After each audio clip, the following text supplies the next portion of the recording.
Hello, loved ones. Thank you for joining me today. And if you're new to the channel, then welcome to the family. Today, we will review Married at First Sight Season 16, Episode 14. I cannot believe this. I have been away for a little minute, so I hope that you guys just hang in there with me. I don't even know if I just go into the long, sad story, but just to cut it short, I am on the struggle bus, but I am having blessed people's problems. So it's nothing really big as to the reason why I have not been here. It's just, it takes me a lot to do this just because it's very new for me and I have to watch the show a couple of times and I really like to hear what they say. Then I have to try to write me a script. Then I have to try to record and take pictures and upload. And all of this is so new to me. So I do apologize. And then I have a very demanding job. So during the week, I really can't concentrate on this. And on the weekend, if I have anything else to do, it just throws me all off. And I volunteered in this volunteer organization and I'm the lead of a project. And so that is really what has been taking up my time on the weekend that has not allowed me the time in order to post. So I'm trying to finish my volunteer service so I can dedicate to my channel because I miss you guys and I really want to talk to you guys. I have watched every episode. I've even wrote the script for most episodes, but then when Wednesday comes back around, I'm like, oh, I missed the boat. So the next episode has come on. So in this review, I'm going to try to kind of tell you where I stand with each couple. I do have a side for every single couple. And then we will see. And I don't know if I should go back and go ahead and post the things that I've done from the other episodes or what. So I don't know. So I'm just going to pray about it and see how the Lord leads me on that. But I miss talking about it. I miss hearing your opinion about it. And I think this season has been so great. There is so many golden nuggets in this season. It is ridiculous. And the thing is I love to watch Married at First Sight, even though they don't know each other. They're, brand new couples and they're still trying to form a bond with one another. I have been married for 25 years and I can relate to something every week for almost every couple. So I'm really, really enjoying this season. I take what they say kind of like as face value. So that's another thing that kind of takes me a long time because I really like to hear and try to understand what they're saying so that I can try to understand their point of view. And I really think that production paints us a picture in hopes that by the end, we'll kind of see how their relationship kind of played out. So I really listen intently to try to figure out what they're saying. This review, I'm kind of going off the cuff. I didn't do as much preparing as I would like, so we will see how it goes. So let's just get into it. It's episode 14, and if you're passionate about a particular couple, I will have a timestamps in the description box. You can jump around to the couple that you are most passionate about. To be a part of the congregation, please subscribe. To be part of the conversation, please comment. And to be a part of today's offering, please drop a like in the collection plate. And with that, let's get started. Nicole and Chris.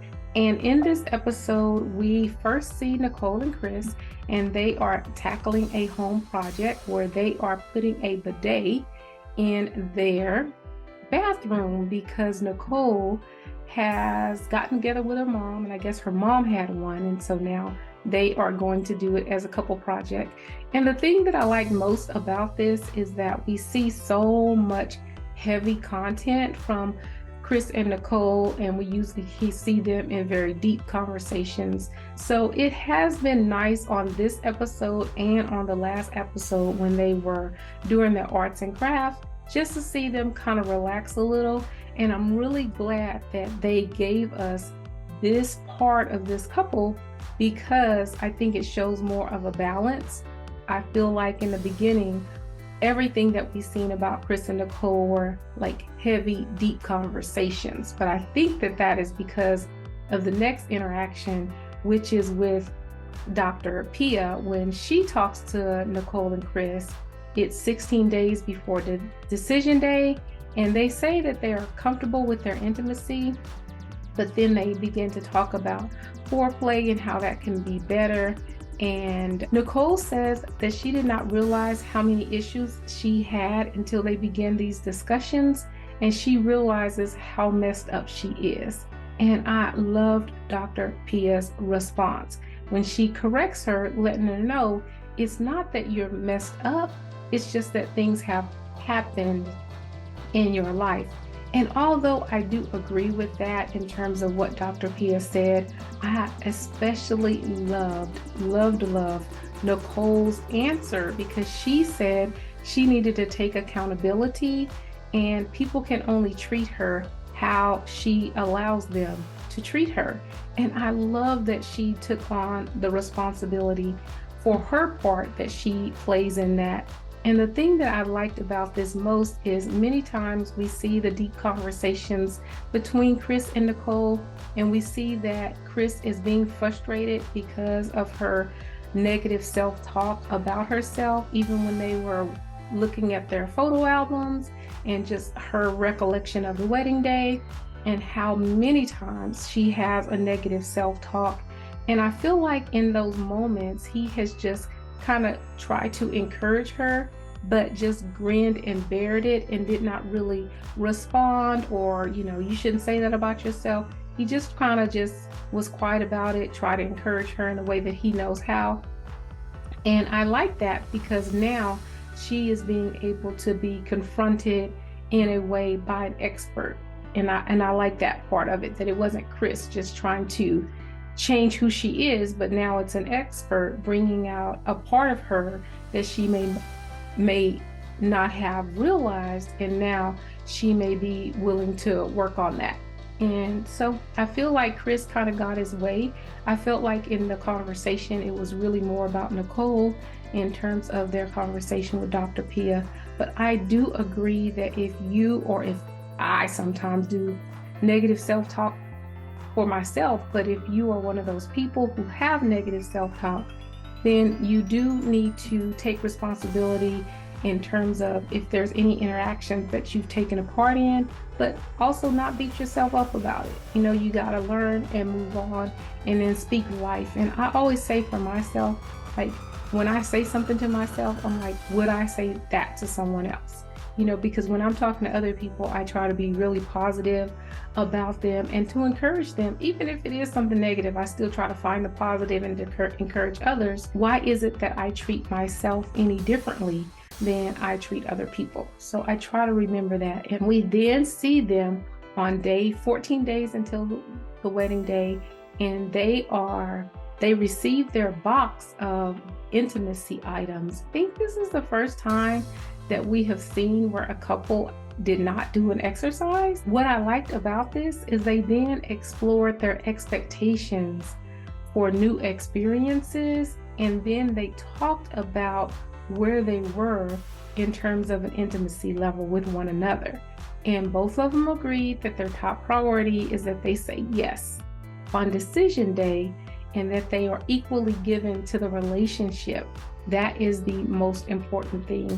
And even if their intimacy doesn't change, they think that they know they would still say yes on decision day, and they would still be okay with where it is. So that was the first time that I actually did not see anyone actually do the exercises. And honestly, sometimes I'm like, I don't think I would do some of the things that I've seen other people do on the show. So I didn't have a problem with that, because I still felt like they got value out of the intent of the exercise.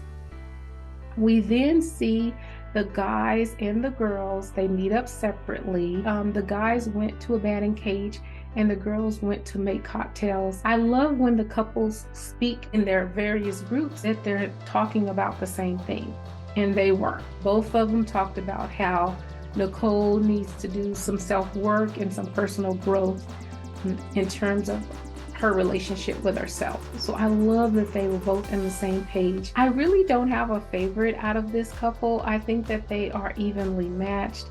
And I think that they really do both want to be married. I think their intentions are pure. I love the deep conversations that they are having with one another. I mean, I've just really enjoyed them every single week. And I just think that, you learn so much more about yourself and you learn so much more about your partner when you are vulnerable and open to just share your life and share your experience with the other person. So that's all for this couple. Let me know what you think. Let me know in the comments what you think about Nicole and Chris. Are you enjoying them? Some people say that they're tired of them and that they are trauma bonding, and I disagree. I don't think that they are trauma bonding at all. I actually think they have lighter moments like the one that we saw, the Bidet and with the arts and crafts. It's a 2.5-hour show every week and they film a lot. So I think that they're just giving us a lot to help us understand their story. So let me know what you think about Chris and Nicole. What did you think about them putting the bidet together? What did you think about them not doing the exercise that they were given, their intimacy in the box? And what did you think about Nicole taking responsibility for her part in the different things that she has experienced? So let me know what you think in the comments. KIRSTEN and SHAQUILLE. We see KIRSTEN kind of telling us that SHAQUILLE is getting ready to go on a school trip for recruitment, and we see her kind of packing him up or making sure that he is packed. And that is in like the beginning of the show cameo. And then we see them when it's 16 days until decision day, and SHAQUILLE and KIRSTEN are on FaceTime, and SHAQUILLE is out of town. I am team KIRSTEN. I kind of think that SHAQUILLE seems uninterested to me, especially on this FaceTime call. Maybe he was tired because, he was at work, or maybe he was disappointed because we learned later on about some disappointments that he's experiencing in his relationship. But he just seemed uninterested in my opinion. I think KIRSTEN has been consistent in everything that she says. I think KIRSTEN is a traditionalist, and I think that everything that she talks about lends to her wanting that and wanting him to be more of a traditionalist at all. So nothing really stood out to me in their conversation besides that he just looked uninterested. But it was really interesting when she hung up and then she called him back and she was like, I was trying to blow you a kiss and you hung up on me, and he was just like, well, I didn't even know. She's like, that's why I'm calling you back. And, she then blew him the kiss. And I could so relate to that because my family, anytime I am talking to anybody in my family, especially my siblings, we have to say, I love you. That is the last thing that we have to say. And if you don't get it in, or they don't respond, or you don't hear I love you too, many times the one or whoever didn't do it, they will get a call back and just be like, hey, did you hear me? Like, you didn't say it. Like, no matter what the conversation ends. So I like that about KIRSTEN. I could relate to her about that. And because you never know. I don't know. For me, I always think about, like, what if something happens? This could be our last conversation. And if it is, then, that's the last thing that I want the person to hear. And there has been, some of my family members who are not here anymore. And I can almost guarantee that the last thing I said to them was, I love you. So I really thought that that was a real moment, and just kind of differences in families. Maybe SHAQUILLE is not pretty much like that. But I do like that she did call him back. She expressed why and, what her expectation was. And I felt like she wasn't making a big deal about it. She was just like, yeah, I know you probably didn't hear me, so that's kind of like why I called you back. So I thought that that was a real moment. We then see SHAQUILLE and KIRSTEN on 15 days until decision day, and they are talking with Dr. Pia. And KIRSTEN says that things are going great. She is enjoying quality time. And SHAQUILLE says things have been rocky. And Dr. Pia is like, oh my God, like you guys are saying the polar opposite. But they do agree that there has been more ups than downs. I don't know. I think that SHAQUILLE is going to say no. And I think that KIRSTEN is going to say yes, because I think that KIRSTEN is more, I don't want to say satisfied in a relationship, but I feel like she is willing to put in the work. And although it looks like SHAQUILLE, because he talks about like she has so high expectations, but honestly, I don't know, maybe she's fooling me, maybe she is, but a lot of times she says, hey, I just want you to be you. I just want you to be yourself. I just want you. And so I feel like he just needs to be himself, and then they see if they niche that way and not have to try to live up to her expectations. And not even, he has expectations too. And one thing I do want to talk about, because I think that it is a reoccurring theme that is in their relationship, is that how bothered he is that he hasn't been able to meet her dad. And I think that KIRSTEN has not introduced him to her dad or her family because he seems like he has not really bought into the marriage or bought into the process. And I think that that was really shown last week when he was talking to Jasmine, when they had split up in their groups, and he was talking to Jasmine, and he was telling Jasmine that KIRSTEN was talking about him buying a house. And then he said, and I was like, I don't even know if we're going to make it to decision day. Well, if somebody keeps telling you they don't know if you're going to make it to decision day, and at that time, Jasmine told him, I don't think that you should say that. I don't think that you should say that, because that will give her an insecurity. It does not bother me that KIRSTEN has not introduced SHAQUILLE to her father.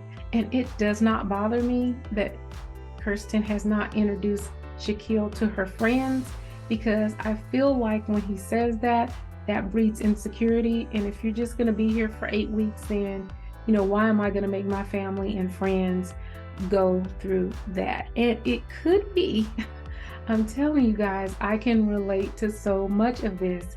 It could be because of my own experience. I mean, I dated my husband for 2 years, and I didn't meet his parents until a month before we got married. So we dated for 2 years. I did not meet his parents until a month before we got married. And we actually got married privately, and then we had a public ceremony 3 months later. And he didn't even tell his family that we had got married the month after I met them. And when I did meet them, he introduced me as his friend. And I was just like, what? I've been dating you for 2 years, but his thing was he just didn't take a lot of girls home to see his family. I think he only took one girl prior to me, and I think that that was really because the family already knew her when they began dating or whatever. So, different strokes for different folks. At that time, we lived in Northern California, and his family lived in Southern California, and my family lived in Texas. And he met my family, go down to Texas with me and stuff like that. And it's just different. For my family, I don't know, you could be dating a day and come on over to the cookout, and you probably could never get out of the family once you come in and bond with us, whether you break up or not. But some people are just not like that. And I don't know for sure. I don't remember totally. I think her dad didn't come to the wedding because he didn't want to take a COVID test. So I'm not sure. Maybe that was an excuse, and he just has not wanted to be integrated with SHAQUILLE. Another thing I think that is becoming a reoccurring theme is that she keeps talking about how she wants him to be similar to her dad or take on her dad's traits and all of this. And I'm not saying that her dad has not been in her life, because clearly it looks like to some degree he has. But I do think she's putting 10 on 2, because her dad left the household when she was 8. And I just don't see that as being such a lasting impact on what he did or did not do for the household, because I'm sure he wasn't over there supporting his new house and still maintaining the household of where he separated with the wife. He may have been paying child support, but not really separating, not really supporting the household as KIRSTEN makes it out to be. And when you're 8, I don't know how you know how your parents are handling their finances. So I really think that she has this idea of who her dad is, or, idea of who her dad is, as if he was in the home for a longer period of time. But that's just my perception. I could be totally wrong about that, but it just seems like a far stretch to me that that would be the case. But I think that anybody who gets married, they do want that person to have traits of a parent if they, love the parent and have admiration for that parent. So I don't really fault her for wanting Shaquille to have some of the traits that her dad has, so I really don't think so. I didn't grow up with my dad, so I really didn't have any expectations of my husband being like my dad or anything like that. But I know my husband, he likes some things that he thinks that I have that are similar to, his mom's. And so he has mentioned that to me before, like some of the traits that his mom had that he thinks I possess. So I think that that's a good thing. And I tell people all the time, like, to me, I grew up with my mom. She was the greatest ever. And I only met his mom right before we got married. And my mother-in-law, she lived 3 years after we got married, and then she passed away after we were married for 3 years. So I did not have a very long relationship with her. But I think that currently now, I feel like I am more like his mom than I am like my own mom, even though I knew her for a very short period of time. And, and I feel like I had to kind of make that adjustment in order to help me make my marriage work, where his mom had been married for years and years until death did them part. And my mom, she'd be like, I'm out of this. And, she was divorced twice, and she had 3 major relationships, 2 of which yielded children. So I do think that you do want your spouse to kind of take on those things that you admire from your parents. And I think that that's totally okay that KIRSTEN has that. But KIRSTEN says that she is used to being in control, and that Dr. Pia points out that in marriage, both have to relinquish control. And I love that. And not only that, but both have to relinquish control, and then you have to accept another person's influence. And I love how she stated that, because that is so true. We need to be able to accept the influence of our spouse.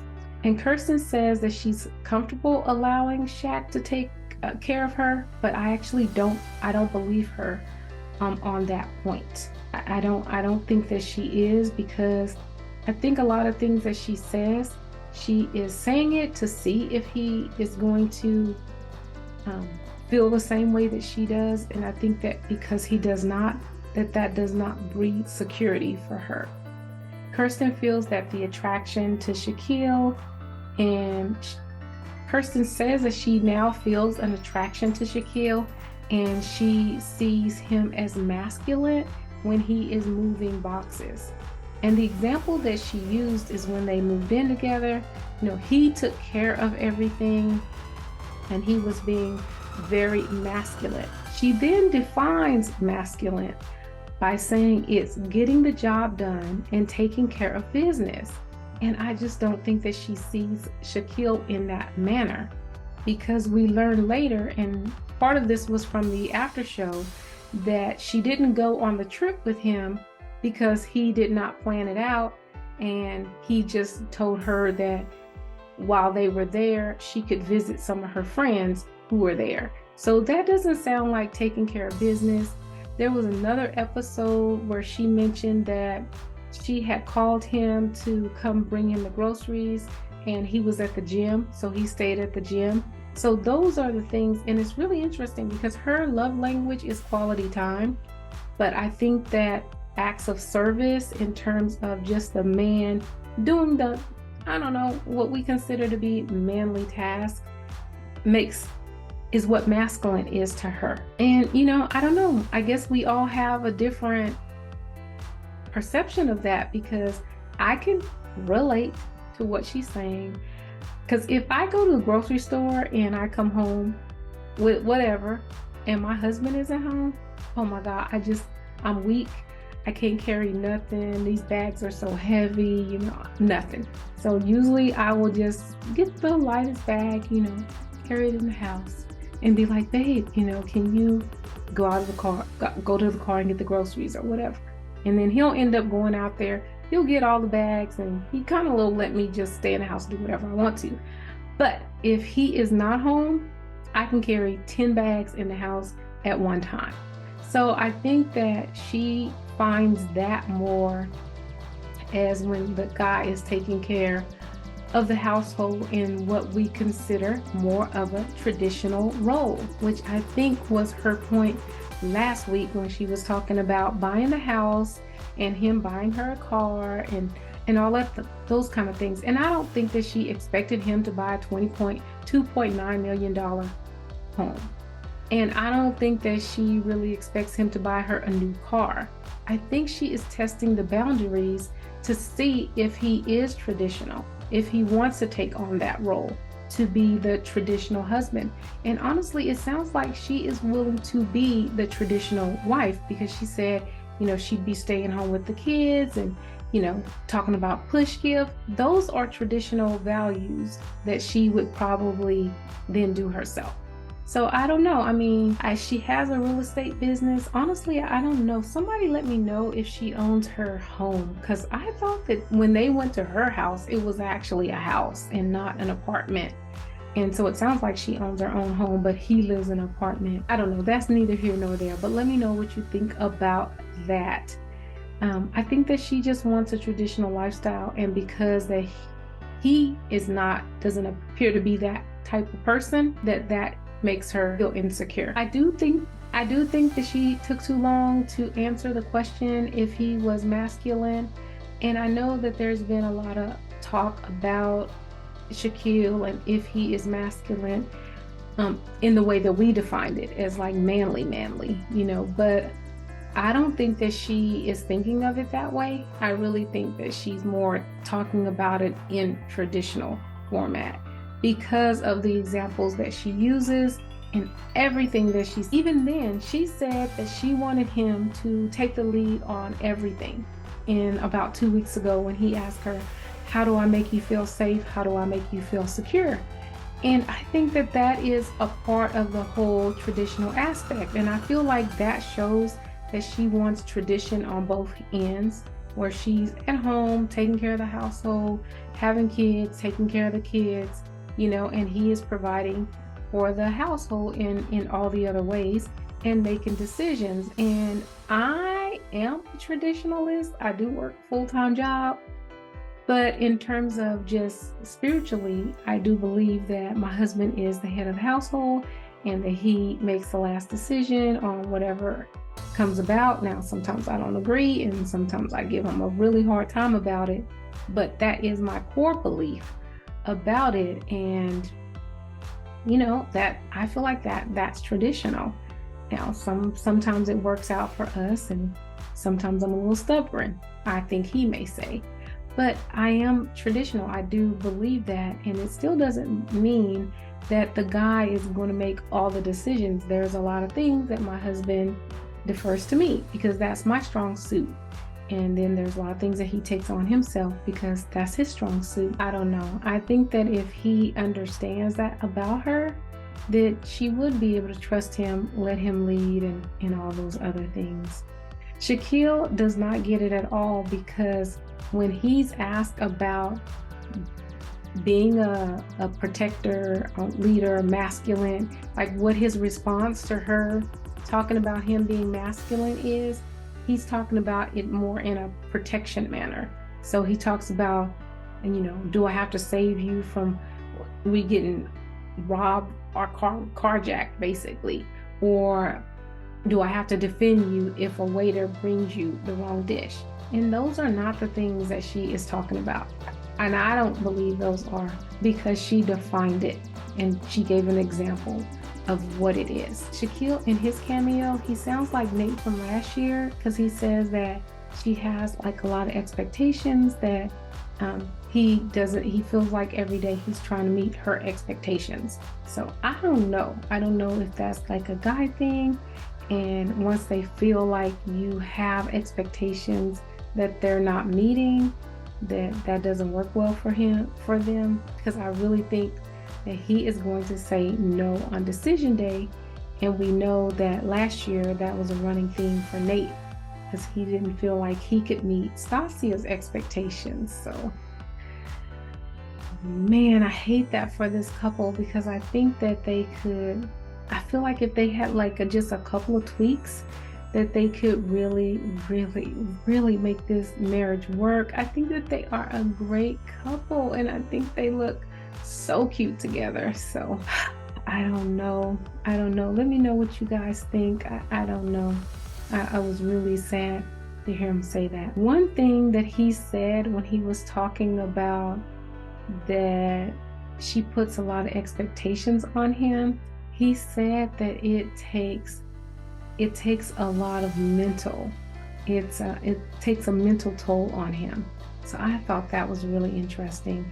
And then they kind of ended the conversation by Dr. Pia asking Kirsten if she wanted him to change.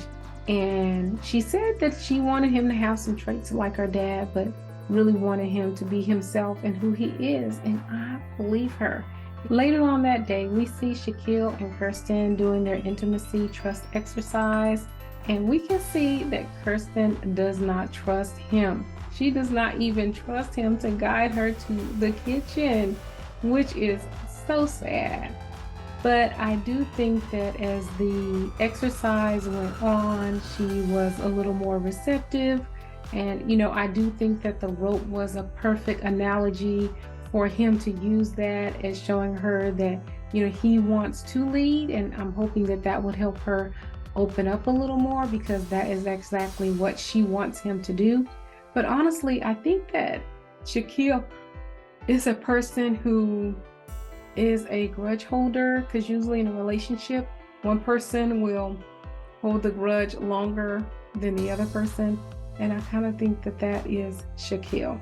So they talk about the Memphis trip later on that night, and he expresses to her that he really wanted her to come. And in her cameo, she says that she wanted to go, she wanted to support him, but I don't know if I believe that, because it sounds like she was set to go and then he didn't plan well enough for her, so then she canceled it. So I don't know who is really being truthful in this situation, if it's Shaquille or Kirsten, or if both can be true and they just got their signals crossed.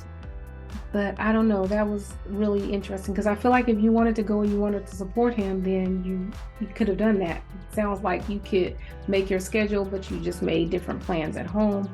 But then if she was gonna go and he seemed unorganized and told her that when they got there, she could just hang out with her friends, I would have just been like, I can stay at home and hang out with my friends here instead of going to Memphis and hanging out with my friends there. So I wasn't really sure about that particular trip and how that kind of panned out for each of them. But I do, maybe he's heard it before. So when she was saying, oh, I'm going to support you and next time, and he just didn't want to give her a kiss. I never like it when, don't treat me like that. If I'm trying to make amends and, still show that love. I don't like when either spouse rejects the other one, especially for something as small as this. So I didn't like that at all. But what really was interesting to me is that Shaquille says that he has not gotten to happy yet.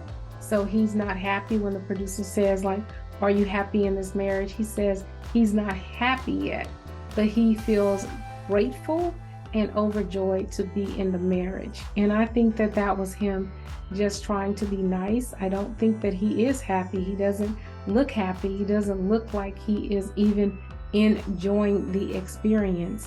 But my question is it your spouse's responsibility to make you happy? And I think that a lot of marriages break up because we're just not happy. We're just not happy.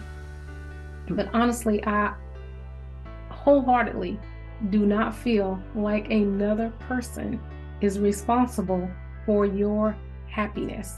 I don't think that another person can control your happiness. And honestly, I really do credit that to one of the reasons why I am still married today, because when we first got married, we would just laugh and joke about how, we weren't responsible for each other's happiness.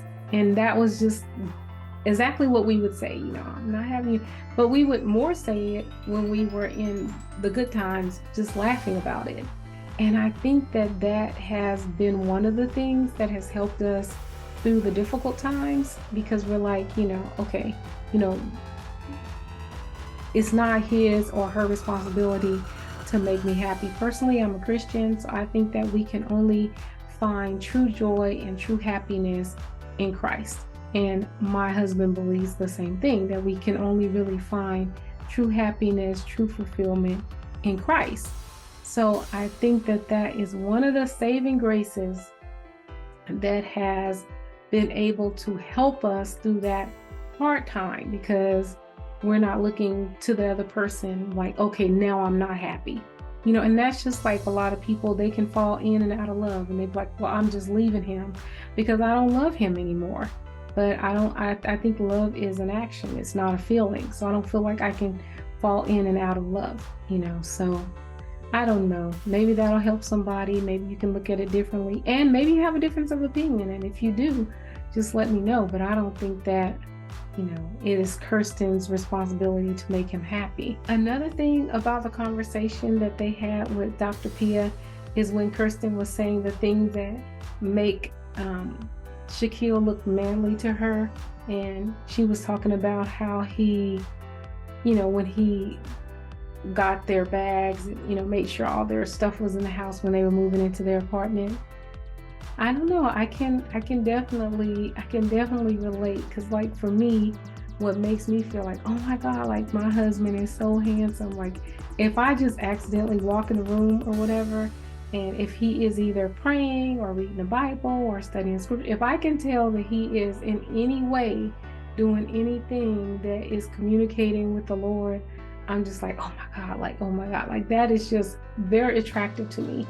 So I can relate that there's just different things, and it may not be, a physical appearance, and it may not be that protector kind of thing that we just find attractive about that other person. And it could be just, I think it is what we desire most in a relationship. And I think that for KIRSTEN, she desires him to be the lead provider more in a traditional sense. So when he's doing things that look traditional to her, then she's very, excited about it. What's most important to me is that my husband is communicating and getting direction for our family from the Lord. So when I see him doing that, then that is just very sexy, very attractive to me, because that is the most important to me. So I thought that that was very interesting as well. We then see them meeting with the guys, meeting with the girls, and SHAQUILLE, when he is at the batting cage, meeting with the guys, it's 13 days till decision day. He says that they are about a 7 or 8, and what he needs from KIRSTEN is he needs for her to support him, and they're doing better when it comes to intimacy. And he is about on second base, trying to move to third.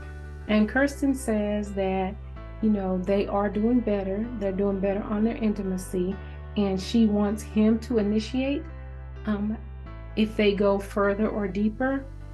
And she insinuates, but she doesn't say, that if he does make a move on her, that she will not reject his advances. She insinuates it, but she doesn't really say it. So I don't know what that means.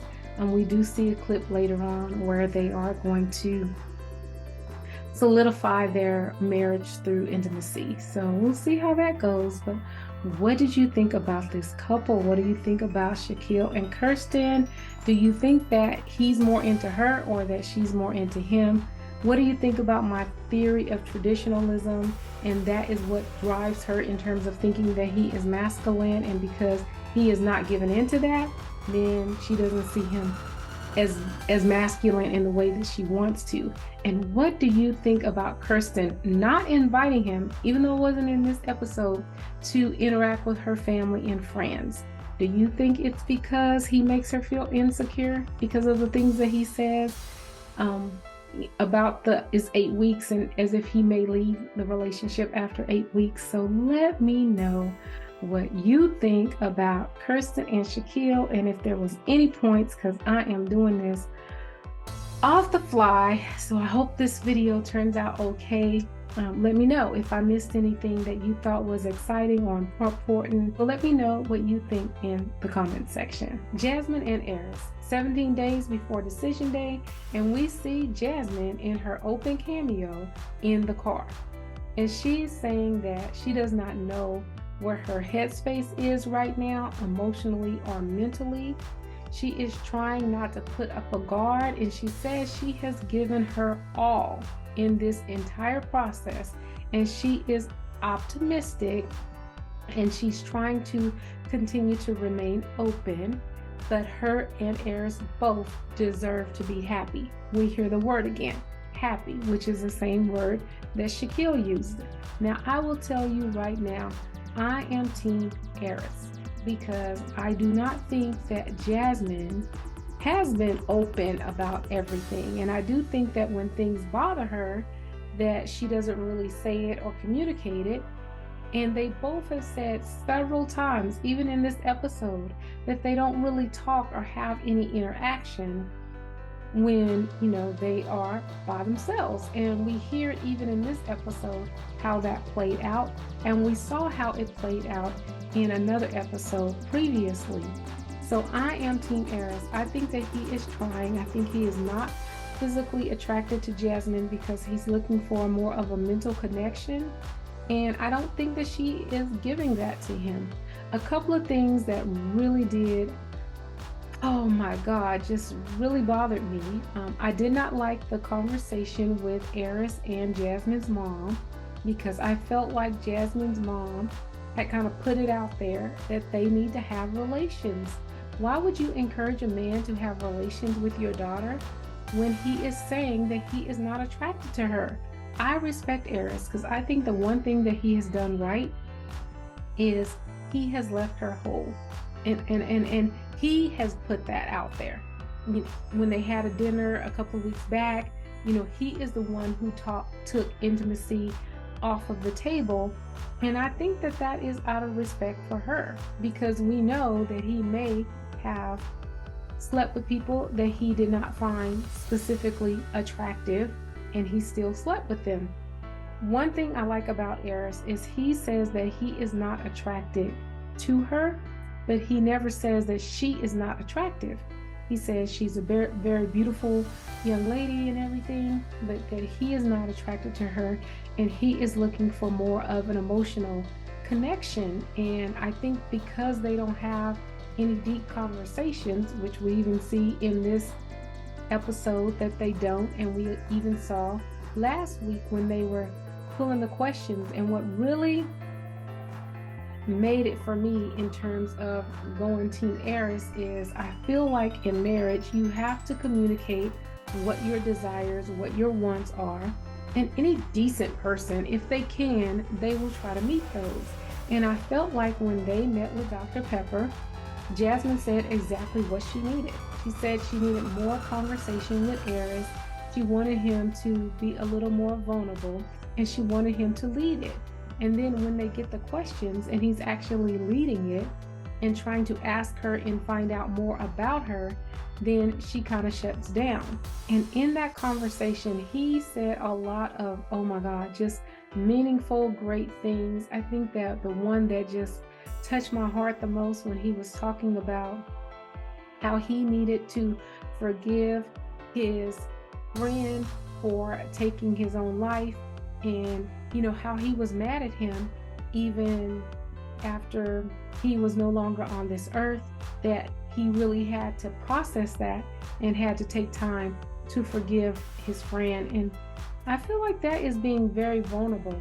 But I did not like Jasmine's response because she really didn't answer any of the questions.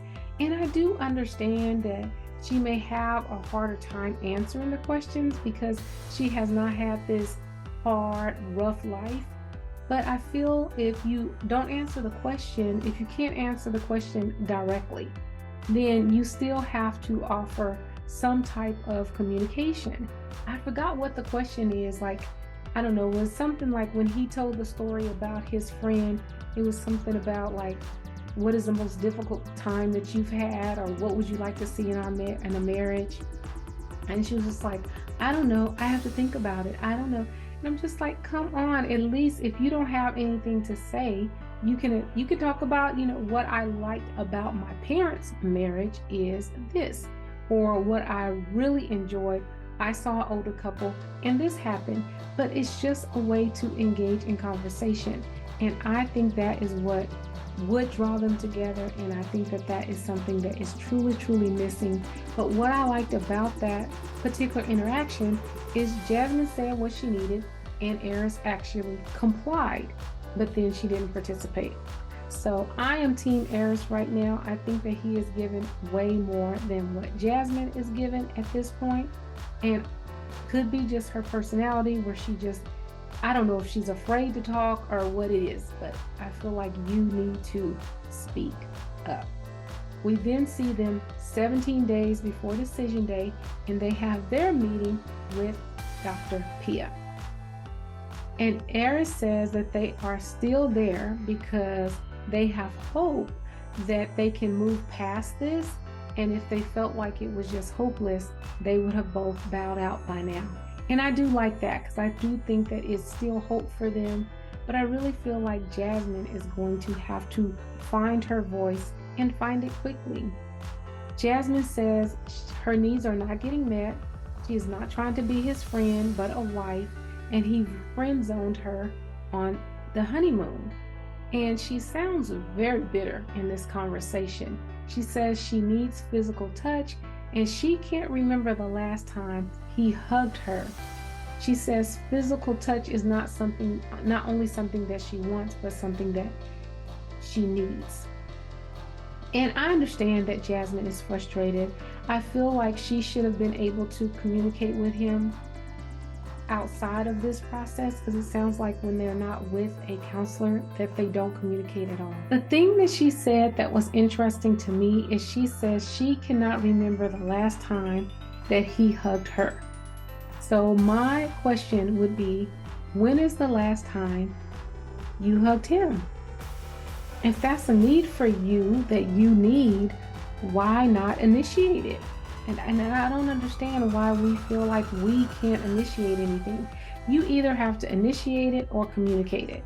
And I just feel like you have to do that in relationships. And I know I have had to do that in my relationship and just said, hey, babe, this is what I need. I need for you to walk in the door. I need for you to greet me, or I need for whatever the issue is. But a lot of times they're just being themselves. Like he said, the longer it goes, it just kind of becomes awkward. So he's not doing it anymore. But maybe if she had either voiced it or initiated it, and I initiate hugging my husband. So it's nothing wrong with the female initiating it. Even if she'd be like, I will just say, I may not just go and hug him, but I will say, hey, babe, I need a hug. Can I hug you? Whatever. And we'll hug. Whatever. But I feel like it needs to be communication. It needs to be communication. And if that is a want and desire of yours, then why don't you initiate it? And I see that a lot from Jasmine in this episode. Jasmine says that when he sees her, she cannot tell if he's happy to see her, and then he never gives her a hug. Dr. Pia says part of being intimate is having great conversations.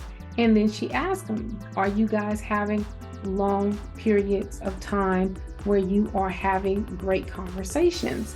And they say that they haven't had any just memorable conversations with one another where there's like, oh my God, like that was a great conversation. And it's been like 5 weeks and you haven't had like one conversation that kind of stands out for you.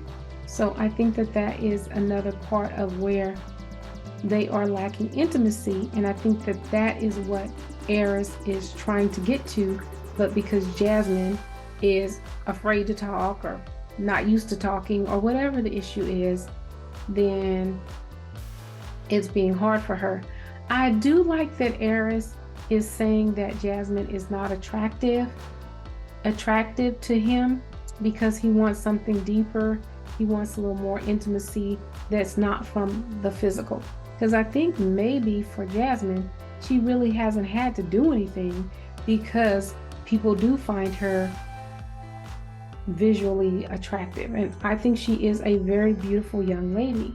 But I like that it's not all for looks. And I think that this says just a lot to a lot of people in terms of, you know, beauty is an eye of the beholder. But, you know, I like that Airris is a little deeper than just the physical. And I don't know, I guess he has made it a point that he would like somebody a little more curvy or whatever. I don't know. I don't really pay attention to that because I think that intimacy can grow. You know, people, you don't know them, but once you get to know them, you know a lot about them, you become attracted to them. So I think that it can happen. I think it can happen in this particular relationship as well. I think that Jasmine, like she said, is just being agreeable to keep the peace. I'm kind of not sure what Airris meant when he said he needed her to become a little more, I don't know, like when she said that he seemed like he wasn't like holding him accountable. I guess I do understand a little bit that I think that he just wants her to be a little more vocal and say what she actually means. So, and I think that he really was trying to engage conversation, even though she felt like he didn't care. The fact that he is sitting there for 2 hours trying to engage in conversation with you and you're giving him nothing because he said she's not, you know, reciprocating. She's not asking him anything, so it's not a dialogue between the two of them. Although he said he wanted to call her out in that situation, he said he wanted her to call him out, and they were talking about that situation. I personally believe that he was being sincere in that conversation, really trying to get to know her better, and I feel like she is going to ruin what could be a potentially good thing if she remains closed and shut off. And, you know, I guess he was saying that he wanted her to take more charge, but I don't know. I think he wants her to be a little more vocal. We then see Jasmine and Airris cooking. And one of the big things that comes up in this conversation is that Airris spoke to Jasmine's sister, and Jasmine, they had a conversation, and Airris reveals to Jasmine's sister that he clapped for Jasmine when she was coming down the aisle because Pastor Cal told him that he needed to make his wife feel comfortable no matter what in that moment, no matter what, even if he didn't find her to be attractive or, you know, his type. And Jasmine is offended by that. And I can see why she would be offended by that. However, I'm not offended by that because I don't think that he just blurted it out in terms of the sister. I think that it went with the conversation that the sister was having with Airris. So although I think that the best thing he could have done was to keep his mouth shut, but I think that he was trying to give the sister an example of how he has done what she was asking him to do. What the sister said is that Airris needs to make Jasmine feel comfortable even though he is uncomfortable. So the sister on the call said that Airris needs to make Jasmine feel comfortable even though he is uncomfortable. And I feel like that is the same thing that Pastor Cal told him to do at the wedding, is to make sure you put her at ease regardless of how you feel. So I feel like what he said to the sister was showing that he could do that or was willing to do that, and that is advice that he has heard before. So I don't think that he just out of the blue, because I do think Airris from the streets will be just talking and saying things out of turn, out of character, and that does not make sense. However, I think this is in the context of that particular conversation. And also, I don't have a problem with that, because what is the difference in Airris clapping for his wife because he was given that advice by Pastor Cal, or McKinley asking Dominique if he can kiss her because he was given that advice by somebody prior to the wedding? So I don't know, and maybe it's just me. Like, if you get some good advice and you take it, I mean, I don't really, Jasmine was like, oh, so you just lied to me.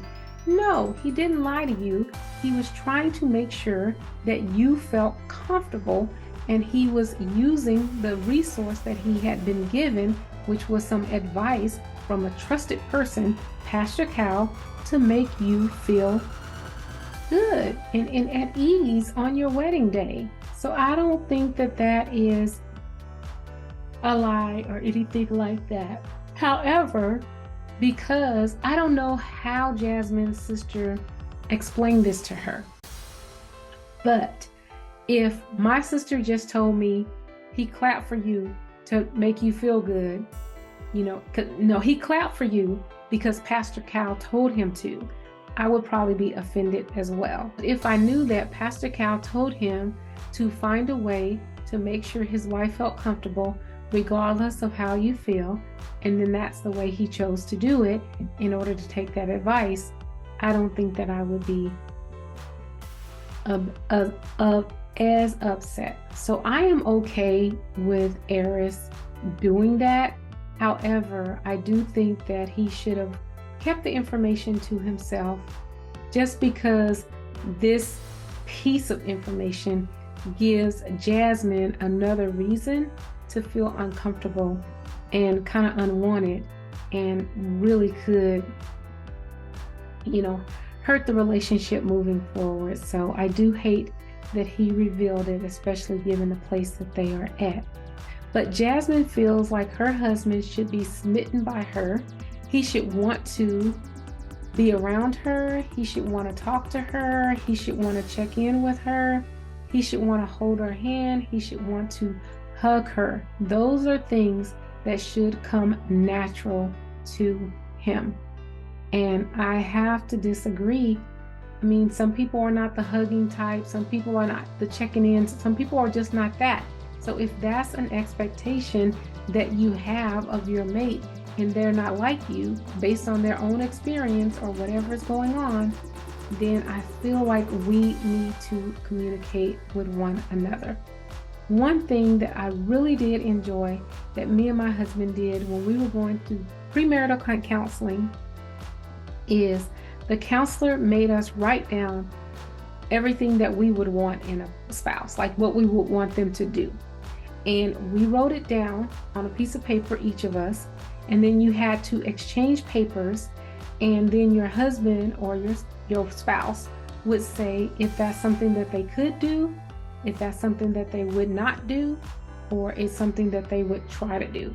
And then they had to just categorize them, those things, and so that you could get clear on what your expectation of the other person was.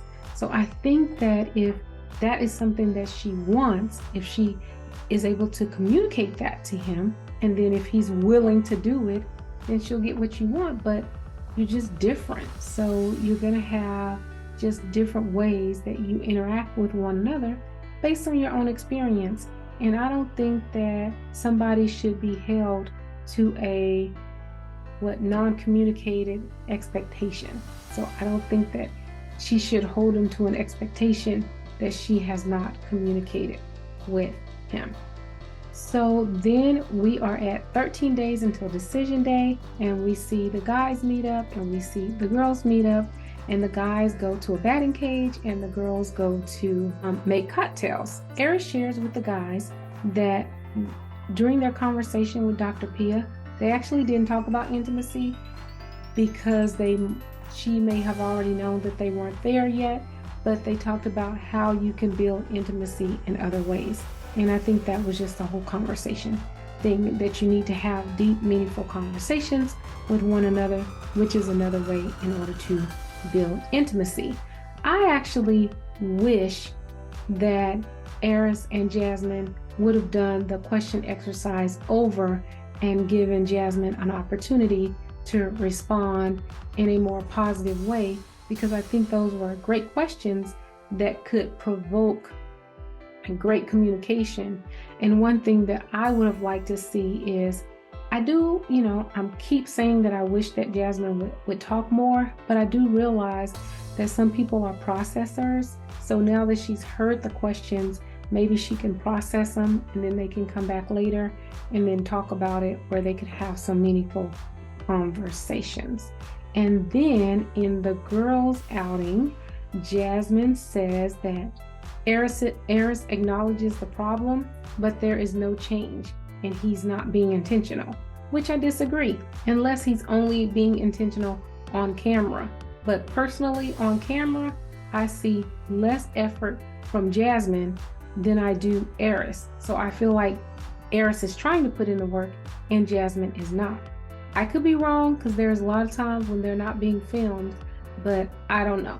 From what we're seeing on camera, I feel like Airris is giving it a college try. He is trying his best, and he is trying to find ways to encourage her to kind of open up and interact with him. So I believe Airris, and I was not even impressed with those crocodile tears.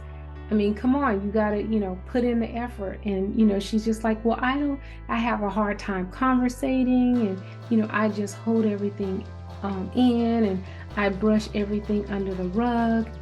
Well then, baby girl, you're not gonna get what you want. You are not going to get what you want. So Jasmine really frustrated me on this particular episode, because I feel like I hate when only one person is really trying and then the other person is just kind of checked out for lack of a better reason. So she says that she is into it, but I don't see the actions behind it on camera. But I will give her the benefit of the doubt that there could be a lot of things that we are missing, because we are only seeing a very small portion of their relationship. Well, that's all for this couple. What did you think? Are you team Jasmine or are you team Airris? Do you think Airris is trying, or do you think he's only trying on the camera? What do you think about Jasmine and her brushing everything under the rug and kind of not wanting to say anything because she wants to keep the peace? And what do you think about the whole hugging situation? Do you think that she should either tell him or she should make the first move? Or you think that those are expectations that any wife should have and Airris should automatically know? I would really like to know what you think about those things in the comments. And if there's anything else that I missed or that you want to share or that you want to talk about, please meet me in the comments. Clint and Gina. I must admit that Clint and Gina, they are my least favorite couple. I really do not enjoy their interaction at all. I really don't. And I am team Clint. I think that Clint is really trying. I think he really wants this marriage to work. And I think that Gina has been checked out ever since the honeymoon.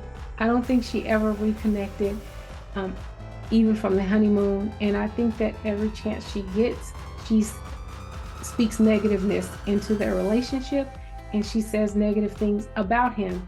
And we know that she cannot take what she dishes out. So for that, I really do not care for this couple, because I don't think that they're going to make it.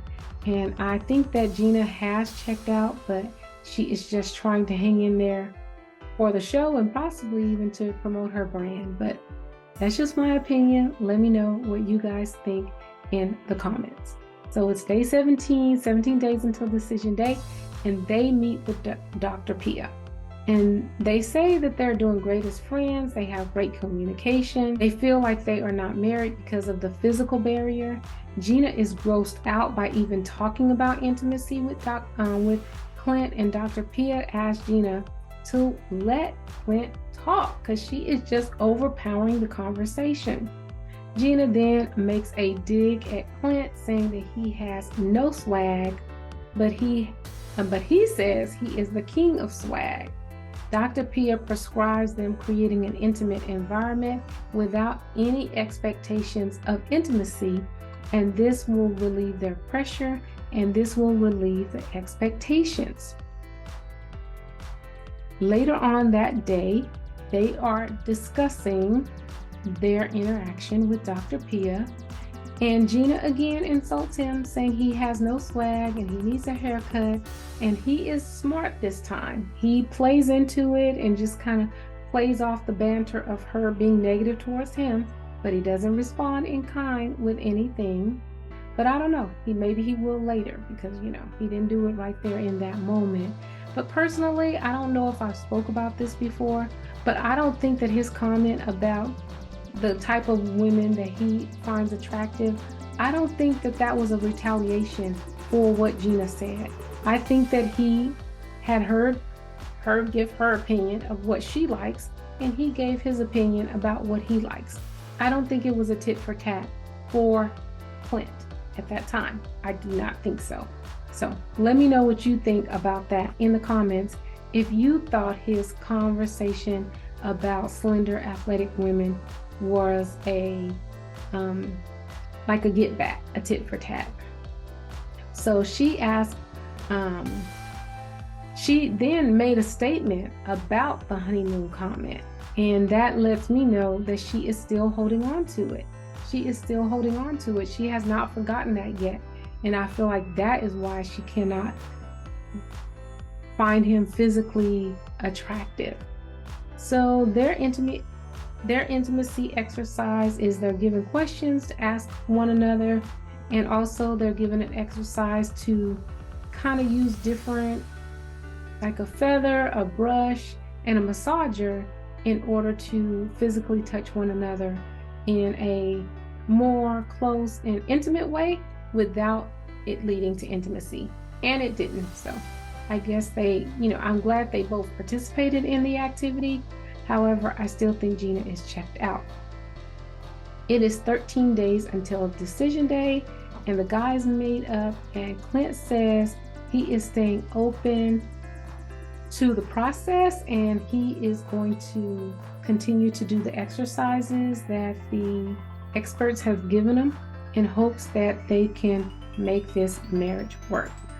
Gina, she did not comment when she was out with the girls making cocktails. She really didn't give a comment about her and Clint's relationship.